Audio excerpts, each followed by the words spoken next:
Okay, and we're back to how to win at Ticket Red. We got a nice win before. Let's see if we can keep it going. So I'm up to 180. Again, the goal is to get to master level, at least 500 as quickly as possible.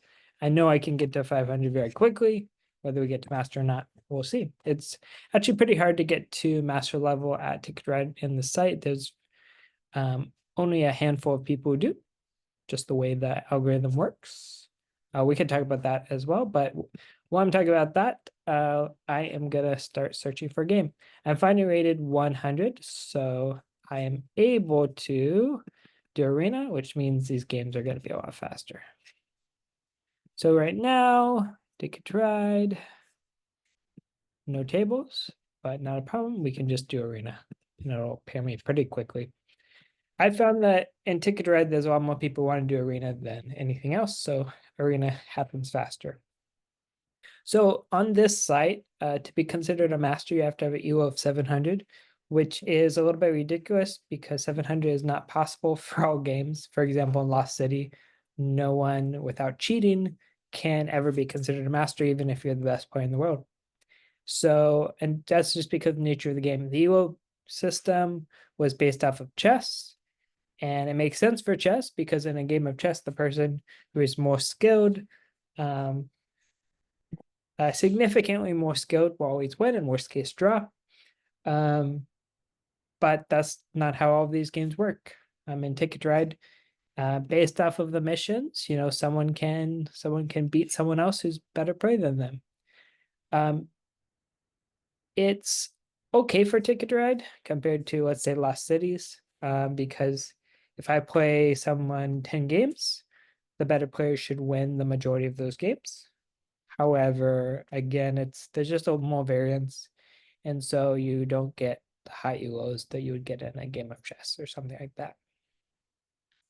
But no system is perfect. I have ideas of how Board Game Arena could improve it if they're interested in talking to me, but that's just how it goes. Game's taking a little bit longer than I hoped, but that's okay. Good opportunity to chat.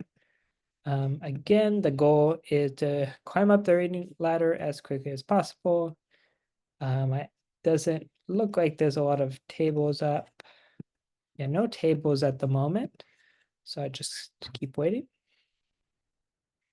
And yeah, so welcome to learning how to win.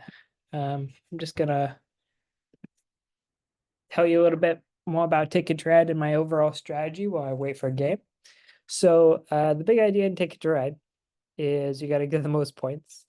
How you do that is there's a bit of misconception on that. A lot of people think you get most of your point from the missions, whereas theoretically that's possible if you want to win as regularly as possible in this game. The way you do it is by getting the most route points, and especially head to head.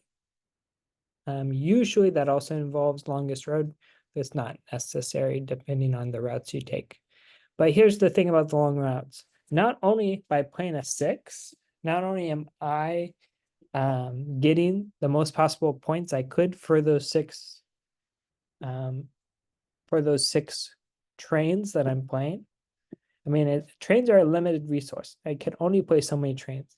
But not only that, by playing my trains quickly, my opponent is going to end up not being able to play their trains by the end of the day. So that is what it is.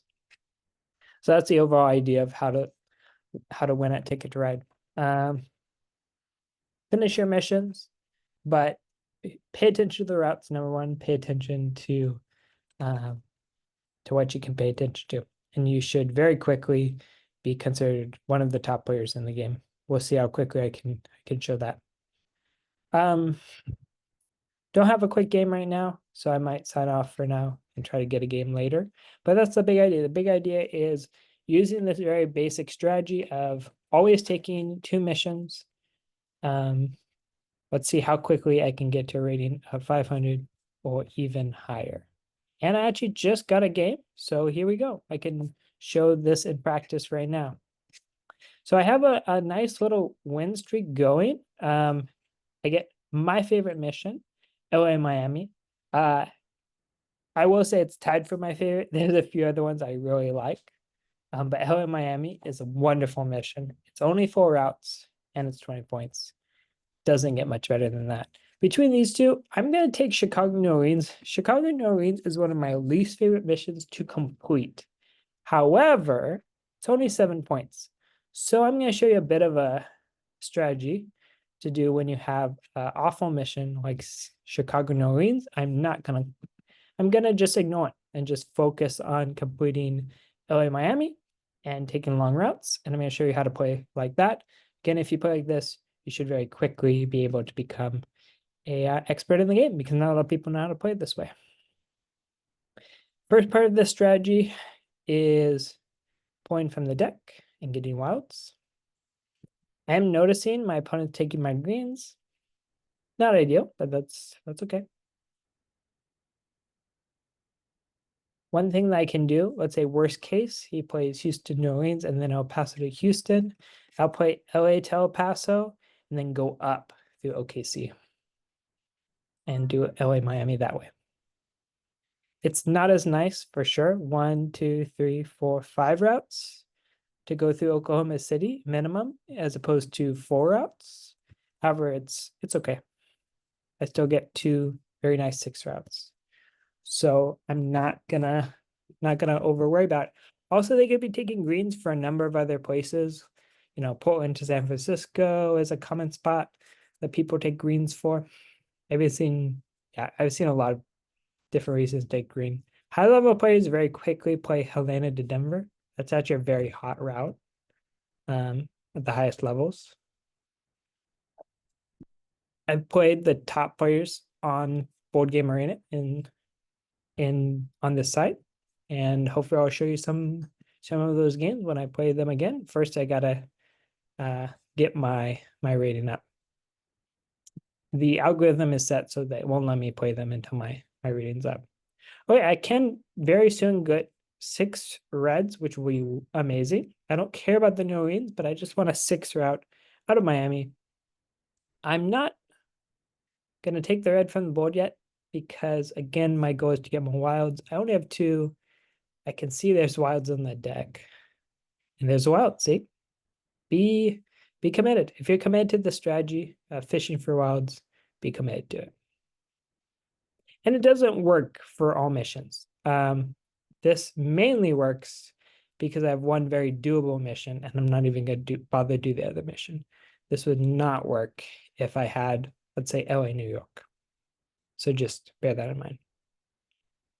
Surprisingly, I'm getting greens too. My opponent spent so much time taking greens and avoided wilds. And I just happened to get 4 greens. Be funny if I got all the way to 6. Oh, there's my 6 red. I'm not going to wait around. I'm going to play out of Miami. I do need one more buck, so I'm going to keep my eye out for that. I mean, it would be amazing if I got greens too. I definitely don't want any more reds. Don't need any more blues. So I don't really see a reason to take from the board. My opponent's on the East Coast, no problem. You know, actually, just as I said, no more blues.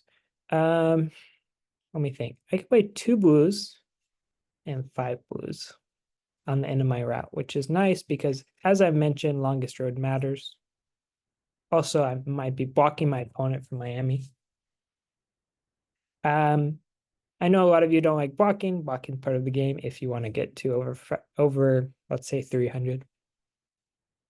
And I'm not going out of my way to block in this example. I'm just taking the routes I want. Realize that there's going to be some overlap of routes. So you can be even more aggressive in blocking. You don't need to be 500. You need to be very aware how blocking works in order to get better at this game. I can already finish with what I have, but it would be better if I got one more green. Yes, let's go. That was nice. That's exactly what I hoped was going to happen. Yeah, I'm feeling very good about this game. I get to play a lot of sixes. I finish one of my favorite missions, LA Miami, and I'm just gonna play sixes after that. Ooh, spicy. Okay, change of plans. 1, 2, 3. Okay, so I have to reroute through OKC. That is fine. There's two ways I can do it. I can go here, here, or here, here. I'm not going to commit to either one because that's not the part of the route that's essential right now. Probably my opponent has Houston, so that's why they play that. That was the right time to play, but it did cost them 2 wilds, so yeah, I'm not worried. If I was really caring about blocking them, I could block them, but it's fine. I don't care. I'm just playing sixes. I don't need to block them to win, frankly. The disrespect is real, but I mean, once you've played enough of these games, you understand. It saved me a wild. I did not have 6 screens, and it cost him 2 wild, so I'm not worried about the outcome. Okay, now to the end of the game, I'm just taking long routes. So 6 pinks and 6 whites. Both of these are wide open. I'll do the whites first because there's, I don't know. I don't think it mattered. Oh, I see. Longest road does matter, so maybe I'll play 4 oranges.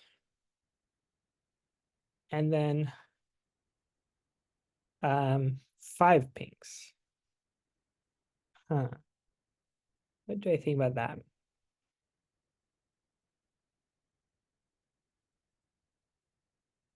That should be fine.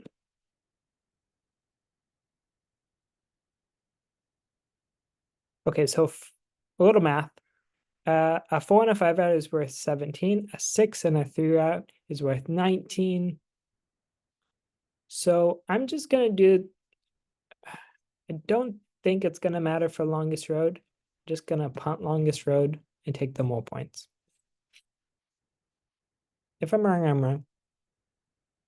But I don't think I was getting longest road.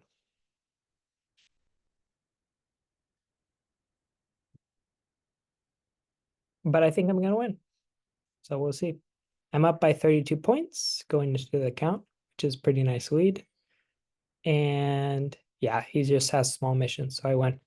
So continuing on with the streak, here we go. It's how to win at Ticket to Ride. Continued.